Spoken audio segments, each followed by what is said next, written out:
కాలమాన పరిస్థితులు ఎప్పుడు ఎలా తిప్పుతాయో ఎవరం ఊహించలేము. ఈరోజు రాజు అనుకున్న వాళ్ళే చక్రం తిప్పడం కూడా అసాధ్యమయ్యే పరిస్థితులు రావచ్చు. కానీ ఊహించని స్థాయిలో ఓటమి చెందిన వ్యక్తులే రాజుగా మారే పరిస్థితులు రావచ్చు. ఎప్పుడు ఏం జరుగుతుంది రాష్ట్ర రాజకీయాల్లో అన్నది మనం ఎవరం చెప్పలేని పరిస్థితులే ఉంటాయి. ఇక ఆంధ్రప్రదేశ్ విషయానికి వస్తే ఆంధ్రప్రదేశ్ రాజకీయాల్లో అనూహ్యమైన మార్పులు రాబోయే కాలంలో ఉన్నాయా? ఢిల్లీని సైతం ఇక్కడ ఓడిపోయిన రాజే దిక్కవుతారా ఢిల్లీకి అంటే ఖచ్చితంగా అవును అనే సమాధానాలు వస్తున్నాయి. తాజాగా ఆంధ్రప్రదేశ్లో కూటమి అధికారంలోకి వచ్చిన సంగతి తెలిసిందే.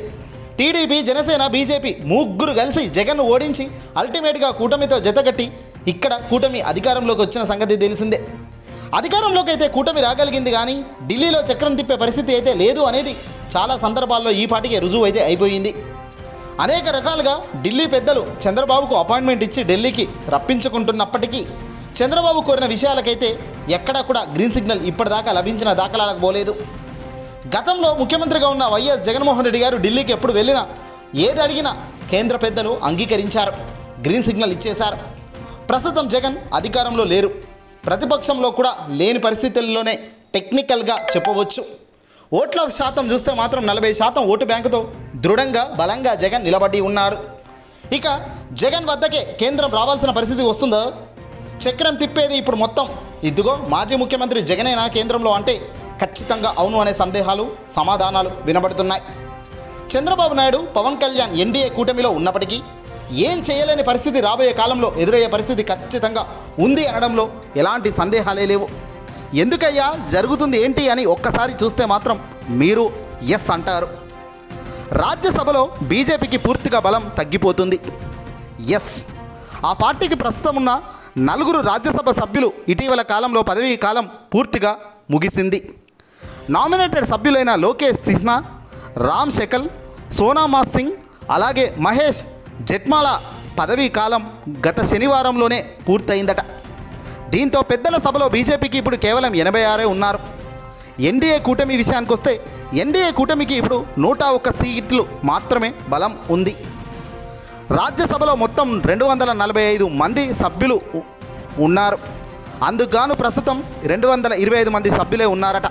245కు కేవలం ఇప్పుడు 225 ఉన్నారు. ప్రస్తుతం మెజార్టీ మార్క్ 113 కాగా ఎన్డీఏ అలియన్స్లో భాగంగా కేవలం ఇప్పుడు 101కే పరిమితమైంది. ఇక మరో 12 మంది సభ్యులు తక్కువగా ఉన్నారు ఎన్డీఏకి. ఇక ప్రతిపక్ష ఇండియా కూటమికి మాత్రం 87 మంది సభ్యులు ఉన్నారు. ఇందులో కాంగ్రెస్కు 26 మంది, తృణమూల్ కాంగ్రెస్కు 13, ఆమ్ ఆద్మీకి 10 మంది, డిఎంకేకు 10 మంది సభ్యులు ఉన్నారు. అలాగే ఒడిశాకు చెందిన బీజేడీకి 9, ఆంధ్రప్రదేశ్లో వైఎస్ఆర్సీపీ పార్టీకి 11, తెలంగాణలోని బీఆర్ఎస్ పార్టీకి 4, తమిళనాడుకు చెందిన అన్నాడీఎంకే పార్టీకి 4 సభ్యులు ఉన్నారు. అయితే ఇక్కడే అసలు చిక్కు, అసలు బీజేపీకి ఎదురు దెబ్బలు రాబోయే కాలంలో ఇక్కడే ఉన్నాయి. ప్రస్తుతం బీజేడీ కమల పార్టీని విభేదిస్తుంది పూర్తిగా. అన్నాడీఎంకే సైతం బీజేపీకి మద్దతు నిరాకరించే పరిస్థితులు స్పష్టంగా కనబడుతున్నాయి. ఈ నేపథ్యంలో రాజ్యసభలో బిల్లులు ఆమోదం పొందడానికి ఎన్డీఏ ఇతర పార్టీలపై అధికార పక్షం ఆధారపడాల్సి ఖచ్చితంగా ఉంటుంది. అయితే ఇక్కడ ఆశ్చర్యం ఏంటంటే వైసీపీ పార్టీ కానీ తెలంగాణలో ఉన్న బీఆర్ఎస్ పార్టీ ప్రస్తుతం తటస్థంగా ఉన్నాయి. ఈ 2 పార్టీలు కలుపుకుంటే తెలంగాణలో బీఆర్ఎస్కు 4, వైసీపీకి 11, అల్టిమేట్గా ఇక్కడే 15 మంది ఉన్నారు సభ్యులు. ఇక తమిళనాడుకు సంబంధించిన 4 కూడా వాళ్ళు కూడా ఇప్పుడు చాలా సీరియస్గానే బీజేపీని వ్యతిరేకిస్తున్నారు కనుక అది వాళ్ళు ఎక్కడికి పోతారు అన్నది కూడా చెప్పలేము. ఇక్కడ వైసీపీ, తెలంగాణ బీఆర్ఎస్ అలాగే తమిళనాడుకు చెందిన అన్నాడీఎంకే ఈ 3 పార్టీలకు కలిపితేనే టోటల్ 19 ఉన్నారు సభ్యులు. ఇక్కడ గేమ్ చేంజర్ మొత్తం కూడా వైసీపీ పార్టీ అధినేత ఆంధ్రప్రదేశ్ మాజీ సీఎం జగన్ గారే కాబోతున్నారు అన్నది ఇక్కడే. జగన్ అనుమతి లేనిది, జగన్ మద్దతు లేనిది చాలా బిల్లులు పెండింగ్ పడే ఛాన్స్ లేకపోలేదు రాబోయే కాలంలో. మొత్తం ఈక్వేషన్స్ కూడా ఇక్కడే అడ్డం పడుతున్నాయి ఎన్డీఏకి. చంద్రబాబు నాయుడు గారు, పవన్ కళ్యాణ్ ఎన్డీఏలో భాగంగా ఉన్నప్పటికీ, వాళ్ళు చేయాల్సింది చేసినప్పటికీ కానీ ఎన్డీఏని గట్టెక్కించే కాలం అయితే ఇప్పుడు వాళ్ళ చేతిలో లేదు అనేది క్లియర్ కట్గా తెలుస్తుంది. రాజ్యసభలో ప్రస్తుతం 20 స్థానాలు ఖాళీగా ఉన్నాయట. తెలంగాణ నుంచి కేశవరావు రాజీనామాను రాజ్యసభ చైర్మన్ ఇటీవల ఆమోదం తెలిపారు. దీంతో ఈ స్థానంతో పాటు మిగతా రాష్ట్రాల్లోని ఖాళీకు ఏకంగా ఏడాదిలో ఎన్నికలు జరిగే అవకాశాలు ఉన్నాయి. మరోవైపు ఈ నెల 22 నుంచే ఏకంగా పార్లమెంట్ బడ్జెట్ సమావేశాలు ప్రారంభం కాబోతున్నాయి. ఇక్కడ ఎన్డీఏ భాగంగా ఇక్కడ ఎన్డీఏలో భాగంగా ఉన్న బీజేపీ గవర్నమెంట్ ఏం తెస్తుంది కొత్త పథకాలు, దీనికి తగ్గట్టుగా తీర్పు ఏ రకంగా వస్తుంది, మద్దతు తెలిపే సభ్యులు ఏకంగా ఇప్పుడు 12 తక్కువగా ఉన్నారు. మరి ఆ 12లో వైసీపీ 11 ఉన్నది. ఇక్కడే ఆశ్చర్యకరంగా ఉంది. జగన్ను ఓడించేదానికి బీజేపీకి పన్నిన కుట్రనో చంద్రబాబు చెప్పిన డైరెక్షనో తెలియదు, కానీ అల్టిమేట్గా ఒక వ్యక్తిని ఓటమి పాలు చేసే విధంగా చేశారు. అల్టిమేట్గా ఈ ముగ్గురే. చంద్రబాబు జగన్ను ఓడించేదానికి పవన్తో జతగట్టి, పవన్ చంద్రబాబు ఇద్దరు కూడా కేంద్రాన్ని ఒప్పించి పూర్తిగా ముగ్గురు జతకట్టి ఇదిగో ఈ దాకా తీసుకొచ్చారు. ఒకవేళ చంద్రబాబు నాయుడు గారు ఇక్కడ కూటమిలో అధికారంలో ఉన్నారా లేరా అన్నది పక్కన పెడితే బీజేపీకి అసలైన గేమ్ మొత్తం ఇప్పుడు జగన్ చేతిలోనే ఉంది.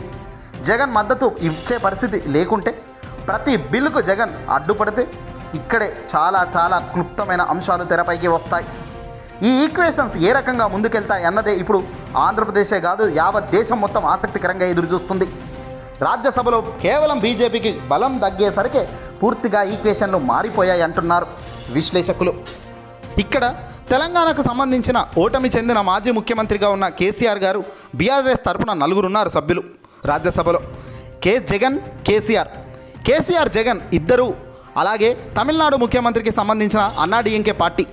ఇవి ఇప్పుడు చాలా కీలకం కేంద్రంలో ముందుకు నడిపించడంలో.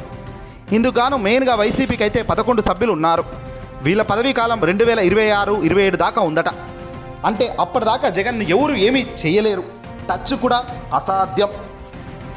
ఇప్పుడు సంవత్సరం గడుస్తుంటే కేంద్రంకు బీజేపీకి వైసీపీ అండ ఉంటేనే బెటర్ తప్ప వైసీపీతో విభేదిస్తూనో, జగన్ను కాదంటేనో, జగన్ను శత్రువులాగా భావిస్తూనో బీజేపీకి పెద్దగా లాభం వచ్చే అంశాలు ఎక్కడ లేవు. ముందుగా బీజేపీ రాజకీయంగా ఉపయోగపడితే ఎంత దూరమైనా వెళ్తారు. రాజకీయంగా వాళ్ళు లబ్ధి చెందితే దిగజారుతారు, దిగి వస్తారు కూడా. ఇప్పుడు అదే జరుగుతుంది. జగన్ వద్దకు కేంద్రం రావాల్సిన పరిస్థితి వచ్చింది. చక్రం మొత్తం జగన్ చేతికే రాబోతుంది.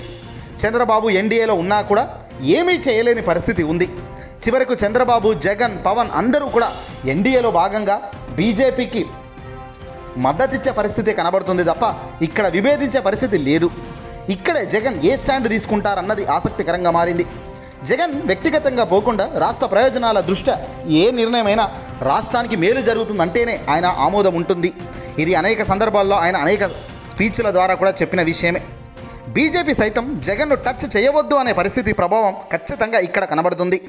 చంద్రబాబు అతికిపోయినా, చంద్రబాబు ఫార్వర్డ్ స్టెప్పులు ఏది చేసినా పైనున్న కేంద్రం అయితే ఊరుకునే పరిస్థితి ఉండదు. అలా అని వాళ్ళు డైరెక్ట్ కూడా చేస్తారు. డైరెక్షన్, యాక్షన్ మొత్తం కేంద్రం చేతిలో ఉంది. కాబట్టి చంద్రబాబు కనీసం జగన్ను టచ్ చేసే పరిస్థితి కానీ, ఆయన్ను అనవసరంగా ఈ కేసు ఆ కేసు అని ఇరుకునబెట్టే ప్రయత్నం కానీ చేసేదానికి ఇక్కడ ఏ స్కోప్ కనిపించడం లేదు. అలా ఇలా కాదని ఏదైనా ముందుకు దూకితే మాత్రం అది మొదటికే మోసం వచ్చే ప్రమాదం బీజేపీకి ఉందన్న సంగతి చంద్రబాబుకు బీజేపీ హెచ్చరిస్తూనే ఉంటుంది. అలా కాదని చంద్రబాబు బీజేపీకి సంబంధించిన ఎన్డీఏ కూటమిలో నుంచి బయటకు వచ్చి అసలు మీరేంటి అని రివర్స్ వాళ్ళ పైకి వచ్చిందంటే ఇక చాలు, చంద్రబాబు ఆటలకు పునిష్టపడ్డట్టే. జగన్ ఏదైతే చెబుతున్నాడో అదే చేస్తున్న చంద్రబాబు ఎన్డీఏలో భాగంగా ఎన్ని రోజులు ఉంటారన్నది కూడా ఒక పెద్ద ప్రశ్నే. ఎప్పుడు ఎక్కడ బయటకు వచ్చినా, ఏది చేసినా, ఏది జరిగినా అల్టిమేట్గా ఇది కేవలం వైసీపీకి, జగన్కే చాలా ప్లస్ అవుతుంది తప్ప జగన్కు రాజకీయంగా ఇప్పుడు మైనస్ అయ్యే అంశాలు చాలా తగ్గిపోయాయి. అదే జరిగితే జగన్కు చాలా మంచి ఇమేజ్, రాబోయే కాలంలో అవకాశాలు చాలా వస్తాయి చేతికి. వచ్చిన అవకాశాలను పర్ఫెక్ట్గా వాడుకోవడంలో జగన్ ఎక్కడ వెనుకడుగు వేయరు. కాబట్టి అలాంటి అడుగులు వేసినప్పుడు ఫలితం కూడా అదే రేంజ్లో వస్తుంది. తప్పుడు హామీలు, ఇచ్చిన ప్రకటనలు వేరువేరు చేసి ఆగమాగం చేశారు. దుష్ప్రచారాలతో ప్రజలను మభ్యపెట్టారు. ఇది అది అని చెప్పి కూటమి ఎలాగైనా అధికారంలోకి అయితే వచ్చింది. అధికారంలోకి వచ్చిన మాట ఎక్కడ నిలబెట్టుకోవటం లేదు. ఇచ్చిన ప్రతి మాటను తుంగలోకి దొక్కుతూ ఇచ్చిన మేనిఫెస్టోను సైతం కనిపించే పరిస్థితి ఉండకుండా జాగ్రత్తలు తీసుకుంటున్నారు.